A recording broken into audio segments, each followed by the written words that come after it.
আইন লঙ্ঘনে মামলায় কাল শ্রম আদালতে যাবেন নোবেলজয়ী ডক্টর ইউনূস। আমরা প্রথম আসামি আমরা করছি ডক্টর মোহাম্মদ ইউনূস, যিনি দখলদার বাহিনীর প্রধান হিসেবে আছে, lieutenant general Jahangir Alam Chowdhury, doctor Asif Nazrul, doctor অদৃশ্য একটা কারাগারে তিনি ছিলেন।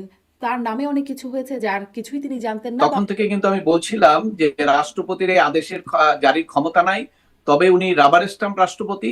প্রত্যেকটা লোকের কিন্তু রাষ্ট্রদ্রোহীর অভিযোগে তাদের বিরুদ্ধে ব্যবস্থার সুযোগ সৃষ্টি হবে ভবিষ্যতে। ইলেকশন তো সফল করছে আর্মি, ইউনূসের কোনো কৃতিত্ব নাই। সে বরং এটাকে অন্য খাতে প্রবাহিত করার চেষ্টা করছিল। ইচ্ছা করলে বিএনপি এখন ইউনূস সাহেবকে বিরাট বিপদে ফেলতে পারেন। এই যে রাষ্ট্রপতি কেন্দ্রিক যে বিতর্ক বারবার হয়, এটা কি আমাদের যে মূল প্রসঙ্গ সংস্কার বলুন, বিচার বলুন, একটা মৌলিক পরিবর্তন শাসন ব্যবস্থায়, সেটার সাথে খুব একটা প্রাসঙ্গিক, নাকি এটা শুধুমাত্র রাজনৈতিক চাপানোতরের ফলাফল? দর্শক, আমরা গতকালকেই একটা আভাস দিয়েছিলাম যে রাষ্ট্রপতির বিগত সরকারের প্রধান উপদেষ্টা এবং বিগত সরকারের কর্মকাণ্ড নিয়ে যে সাক্ষাৎকার, সেই সাক্ষাৎকারের পরিপ্রেক্ষিতে তার বিরুদ্ধে রাষ্ট্রদ্রোহের অভিযোগ আসতে পারে, সেই আলোচনা গতকালকেই যখন করছিলাম।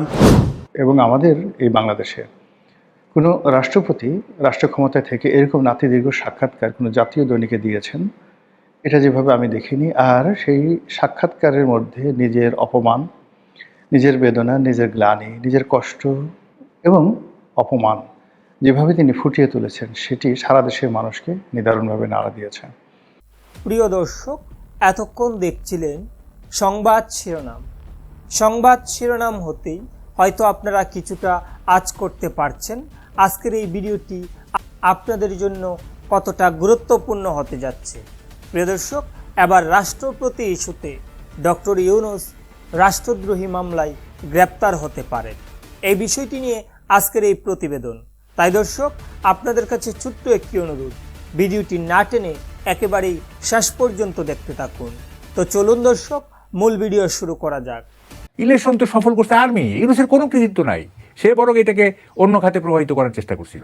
ইচ্ছা করলে বিএনপি এখন ইউনূস সাহেবকে বিরাট বিপদে ফেলতে পারেন, জাস্ট এগুলি র্যাটিফাই করবে না। মানে আওয়ামী লীগকে, বিশেষত শেখ হাসিনাকে আপনার করার জন্য, অপদস্থ করার জন্য, বা তার প্রতি যে ঘৃণা ছিল তার, এইটা চরিতার্থ করার জন্য উনি যা খুশি তাই করছেন। সেই অধ্যাদেশগুলোকে এখন বৈধ বলা যাবে তাহলে? না, unless they are ratified in the parliament. রাষ্ট্রপতি দল যদিও নমিনেট করে, কিন্তু যখন তিনি পার্লামেন্টের মেম্বারদের দ্বারা নির্বাচিত হয়ে যান, তখন কিন্তু he is no longer a partisan. তখন উনি একটা নন পার্টিজান, একটা সর্বদলীয় রাষ্ট্রপতি হয়ে যান। ঠিক আছে, তখন আর কোনো পার্টিজানের চরিত্র থাকে না। নমিনেশন যখন পান তখন একটা পার্টি নমিনেট করে, কিন্তু তখন আর থাকে না। এবং যেহেতু তখন আর নন পার্টিজান থাকেন না, তখন রাষ্ট্রপতি নিজস্ব এখতিয়ার দিয়ে অনেক কাজ করতে পারেন। যেমন শাহাবুদ্দিন সাহেবকে তো আওয়ামী লীগ নমিনেট করছিল, উনি প্রেসিডেন্ট হয়েছিলেন না। কিন্তু দেখেন, উনি প্রেসিডেন্ট থাকা অবস্থাতেও মানে আওয়ামী লীগের সাথে ডিফার করে অনেক জিনিস করছে। যেমন উনি প্রকাশ্য ভোটের অর্ডিন্যান্সে স্বাক্ষর করেন নাই, উনি কতগুলি বিল উনি ফেরত পাঠিয়েছেন, সই করেন নাই। ঠিক আছে, ইভেন 2001-এর যে ইলেকশন, সেখানে আওয়ামী লীগের পক্ষ থেকে চাপ ছিল নির্বাচনটা বানচাল করার, কিন্তু উনি করেন নাই। অর্থাৎ ওনার নিজস্ব ডিসক্রিপশন দিয়ে অনেক কাজ করছেন উনি।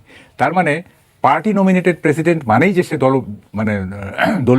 দলবাজ হবে, এইটার কোনো এটা কোনো কথা না। অথচ আমাদের যে বর্তমান শাহাবুদ্দিন চুপ্পু সাহেব, উনি একটা প্রেসিডেন্ট হওয়ার পরে সর্বদলীয় পার্টি প্রেসিডেন্ট হওয়ার সত্ত্বেও তাকে আমাদের ইউনূস সাহেব, head of the government, ignore করছেন, হিউমিলিয়েট করছেন। শুধু ইগনোর নয়, হিউমিলিয়েট পর্যন্ত করছেন। খুবই দুঃখজনক। হ্যাঁ, এটা খুবই দুঃখজনক। এবং he violated the fundamental principles of constitution. এবং আপনি জানেন, violation of constitution is violation of social contract also. কারণ কনস্টিটিউশন তো সামাজিক চুক্তির ভিত্তিতে হয়। সুতরাং when you violate constitution, you at the same time violate the social contract, সামাজিক চুক্তি যেটা, সেটা আপনি ভঙ্গ করেন। ভয়াবহ অপরাধ এটা রাষ্ট্রদ্রোহিতার অপরাধ। কেন এটা হইলো, এটা একটু ব্যাখ্যা করতে, সাইকো অ্যানালিসিসটা একটু ব্যাখ্যা করি, তা না হলে বুঝবেন না। সেটা দেখেন, উনি আওয়ামী লীগকে, বিশেষত শেখ হাসিনাকে আপনার করার জন্য, অপদস্থ করার জন্য, বা তার প্রতি যে ঘৃণা ছিল তার, এইটা চরিতার্থ করার জন্য উনি যা খুশি তাই করছেন।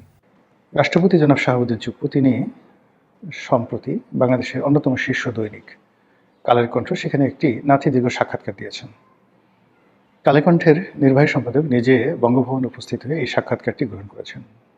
এবং আমাদের এই বাংলাদেশে কোনো রাষ্ট্রপতি রাষ্ট্র ক্ষমতায় থেকে এরকম নাতিদীর্ঘ সাক্ষাৎকার কোনো জাতীয় দৈনিকে দিয়েছেন, এটা যেভাবে আমি দেখিনি। আর সেই সাক্ষাৎকারের মধ্যে নিজের অপমান, নিজের বেদনা, নিজের গ্লানি, নিজের কষ্ট এবং অপমান যেভাবে তিনি ফুটিয়ে তুলেছেন, সেটি সারা দেশের মানুষকে নিদারুণভাবে নাড়া দিয়েছেন।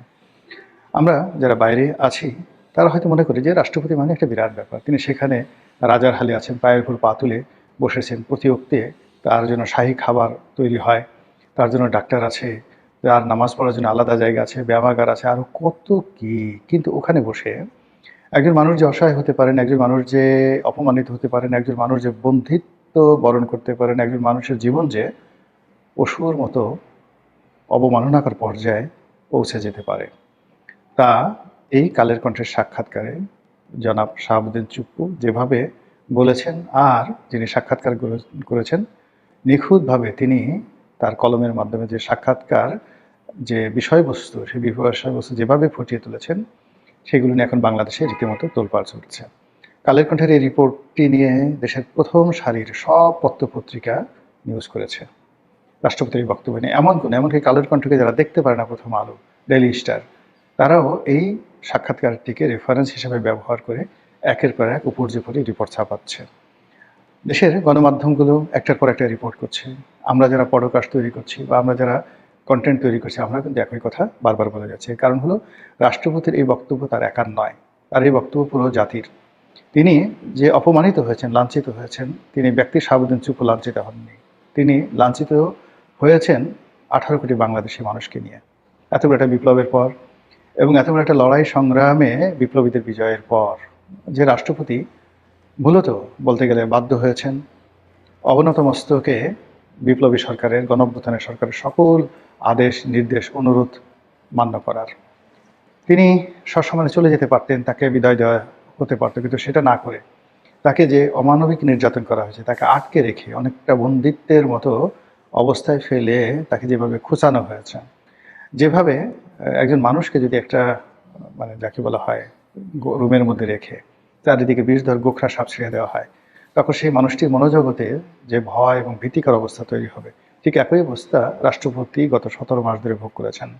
এই রাষ্ট্রপতির ভবন আক্রমণ হবে, এই বঙ্গভবন আক্রমণ হবে, এই রাষ্ট্রপতিকে আজকে পদচ্যুত করা হবে, কালকে তাকে বঙ্গভবনে লাঞ্ছিত করা হবে, এরপর তাকে ধরে আনা হবে, ইত্যাদি ইত্যাদি নানা রকম কথা গত 17 মাসে ছড়িয়ে যেভাবে এই মানুষটির জীবনকে তছনছ করে দেওয়া হয়েছে, তা ডক্টর ইউনূসের পতনের পরে তার জন্য রীতিমতো স্বর্গোদ্যান হয়ে পড়েছে। তারেক রহমান সাহেবের জমানাতে তিনি বড় করে স্বস্তির নিঃশ্বাস ফেলতে পেরেছেন এবং অকপটে বলেছেন যে নতুন সরকার গঠন করার পর তিনি তুলনামূলকভাবে ভালো আছেন।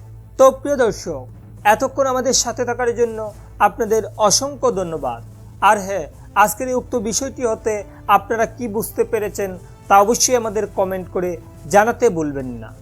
আজকের মতো এখানে বিদায় নিচ্ছি, দেখা হচ্ছে পরবর্তী কোনো একটি ভিডিওতে। ভালো থাকবেন সবাই, ধন্যবাদ সবাইকে।